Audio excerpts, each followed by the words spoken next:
Hello friends, welcome to Dharapuram GM cooking. இன்றைக்கி நம்ம முருங்கைக்கீரை சட்னி எப்படி செய்கிறதுன்னு பார்க்கலாங்க. அதுக்கு முதல்ல முருங்கைக்கீரையோட பயன்பாடுகள் என்னென்ன அப்படிங்கிறத சொல்லிடுறேன். இதில் நிறைய நார்ச்சத்து இருக்கிறதுனால நம்ம மலச்சிக்கலை தவிர்க்கிறதுக்கு உதவியாக இருக்கும். அதோட இரும்பு சத்து இதில் நிறைய இருக்கிறதுனால ரத்த சோகை இருக்கிறவங்க எடுத்துக்கிட்டு வந்தோம் அப்படின்னா அதோட தாக்கங்கள் குறைஞ்சி நமக்கு கொஞ்சம் சரியான பயன்பாடு கிடைக்கும்.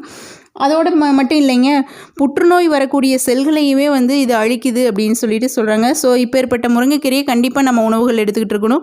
அதை விட மெயின் ஒரு விஷயம் பார்த்திங்கன்னா, சுகர் இருக்கிறவங்க இதை கண்டிப்பாக எடுத்துகிட்டு வந்தோம்னா அதை கட்டுக்குள்ளே வச்சுக்கிட்டும் இருக்குங்க. ஸோ கண்டிப்பாக நம்ம வாரத்தில் ஒரு 2 முறையோ 3 முறையோ எடுத்துக்கலாம். இப்போ நம்ம அன்றைக்கி தோட்டத்தில் பறிச்சிட்டு வந்தோம் இல்லைங்களா, அந்த முருங்கைக்கீரை தான் இது. அந்த விளாக் வேணும் அப்படின்னிங்கன்னா நான் டிஸ்கிரிப்ஷனில் கொடுக்குறேன். தேவைப்படுறவங்க போய் நீங்கள் செக் பண்ணிக்கிங்க. முருங்கைக்கீரை இந்த மாதிரி அதில் இருக்கக்கூடிய தண்டெல்லாம் எடுத்துகிட்டு க்ளீன் பண்ணி வச்சுருக்கிறேன். இப்போது ஒரு கடாயை அடுப்பில் வச்சுட்டு அதில் எண்ணெய் கொஞ்சம் சேர்த்திக்கலாம்.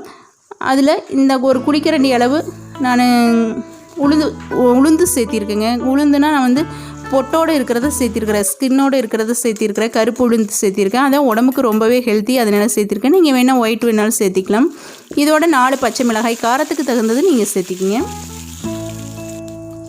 இது எல்லாமே நல்லா வறுவிடணுங்க. நல்லா வாசம் வரும். நம்ம உளுந்தம்பருப்பு வறுபட்டுருச்சு அப்படின்னா நல்லா வாசனையாக இருக்கும். மோஸ்ட்லி எல்லா சட்னிலையுமே கருப்பு உளுந்தம்பருப்பு சேர்த்திக்கிட்டு நல்லது. தேங்காய் கொஞ்சமாக சேர்த்திருக்குங்க. ஒரு 2-3 பீஸ் சேர்த்திருக்கேன். ரொம்ப அதிக அளவு தேவையில்லை. ஒரு 2-3 பீஸ் சேர்த்துட்டு வறுத்துட்டு அப்படியே எடுத்து நம்ம போட்டு வச்சிடலாம். தேங்காயை போட்டு ரொம்ப நேரம் வறுக்கணுங்கிறதால இல்லை, அந்த சூட்டில் வறுத்து எடுத்து வச்சாச்சு.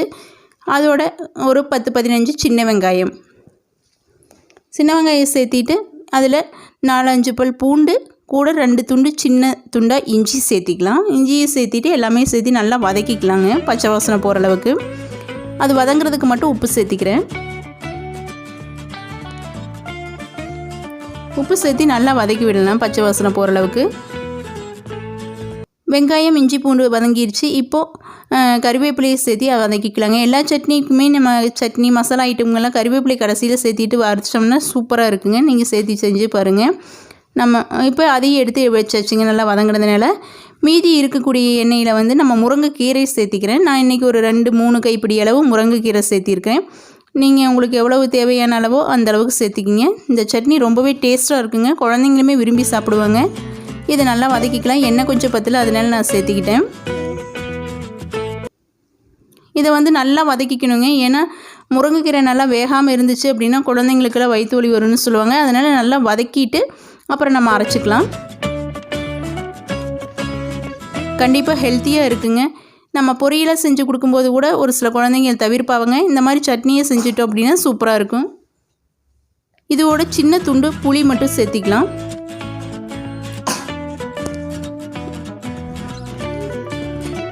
இதோட 5-6 சீரகம் சேர்த்திக்கலாங்க. ரொம்ப அதிகமாக சேர்க்க வேண்டியதில்லை, குறைந்த அளவு சேர்த்தா போதும். அதையும் சேர்த்து நல்லா வதக்கி விட்டுறலாம். இப்போ முருங்கைக்கீரை நல்லா வதங்கிடுச்சு. அந்த ஸ்டேஜில் நம்ம அடுப்பை ஆஃப் பண்ணிடலாங்க. அடுப்பை ஆஃப் பண்ணிவிட்டு ஆறட்டும். நம்ம மற்ற வணக்கி வச்சுருக்கிற இல்லைங்களா பருப்பெல்லாம் அதோட எடுத்து வச்சிடலாம்.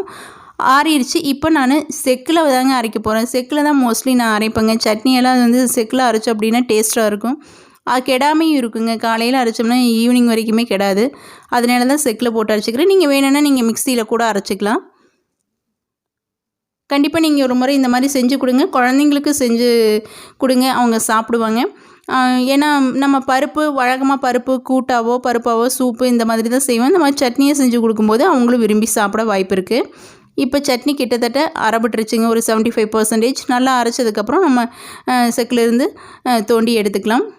நல்லா அரைப்பட்டுருச்சு. கண்டிப்பாக இந்த வீடியோ உங்களுக்கு பிடிச்சிருக்கும், பயனுள்ளதாக இருக்கும்னு நினைக்கிறேன். உங்களுக்கு யூஸ்ஃபுல்லாக இருக்குன்னு நினச்சிங்கன்னா ஒரு லைக் கொடுத்துட்டு உங்கள் ஃப்ரெண்ட்ஸு ரிலேஷன்ஸ்க்கெல்லாம் ஷேர் பண்ணிவிட்டு நம்ம சேனலுக்கு சப்போர்ட் பண்ண சொல்லுங்கள்.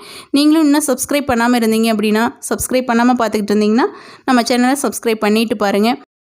ஏன் சொல்கிறேன் அப்படின்னா எனக்கும் கொஞ்சம் என்கரேஜிங்காக இருக்குங்க, நீங்கள் சப்போர்ட் பண்ணுறீங்க அப்படிங்கிறதுனால. சரிங்க, எண்ணெய் ஊற்றி கடுகு போட்டு கடுகு பொரிஞ்சிருச்சு. சின்ன வெங்காயம் ஒரு 5-6, ஒரு வரமிளகாய் கிள்ளி போட்டு சட்னிக்கு தாளிப்பு கொடுத்துடலாம். தாளிச்சுட்டு நம்ம சாப்பிட்டோம் அப்படின்னா டேஸ்ட்டாக இருக்கும், நல்லா வாசனையாக இருக்கும். அதனால தான் தாளிச்சாச்சு. மறக்காமல் நம்ம சேனலை சப்ஸ்கிரைப் பண்ணிக்கிங்க. தேங்க்யூ ஃபார் வாட்சிங்.